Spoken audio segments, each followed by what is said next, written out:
இஸ்ரேலை ஏன் ஆதரிக்கின்றீர்கள்? பிரிட்டன் தலைவரிடம் விமானத்தில் வாக்குவாதம்.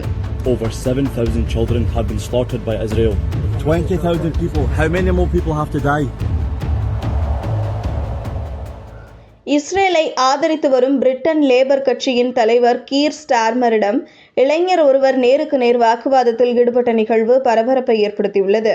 விமானத்தில் பயணம் மேற்கொண்டிருந்த கீர் ஸ்டார்மர் அருகே சென்று அந்த இளைஞர் கூறியதாவது: பாலஸ்தீனத்தில் இன்னும் எத்தனை குழந்தைகளை சாக வேண்டும்? எப்போது நீங்கள் போர் நிறுத்தத்தை ஆதரிப்பீர்கள்? 7,000 குழந்தைகளை இஸ்ரேல் கொன்றுவிட்டது. இதனை ஏற்றுக்கொள்ள முடியாது. 20,000 மக்கள் கொல்லப்பட்டு உள்ளனர். மனிதநேயம் எங்கே போனது என சரமாரியாக கேள்வி எழுப்பினர். இதனிடையே பாதுகாவலர்கள் அந்த இளைஞரை அங்கிருந்து அகற்றினர். பிரிட்டனின் பிரதான எதிர்க்கட்சியாக இருப்பது லேபர் பார்ட்டி. இதன் தலைவர் கீர் ஸ்டார்மர் இஸ்ரேலின் தாக்குதலை ஆதரித்து வருவதோடு போர் நிறுத்தத்தையும் எதிர்த்து வருகிறார். இதே நிலைப்பாட்டை ஆளும் பழமைவாத கட்சியும் கொண்டுள்ளது. அதே நேரம் இதனை கண்டித்து பிரிட்டனில் வரலாறு காணாத போராட்டங்களை மக்கள் நடத்தி வருகின்றனர்.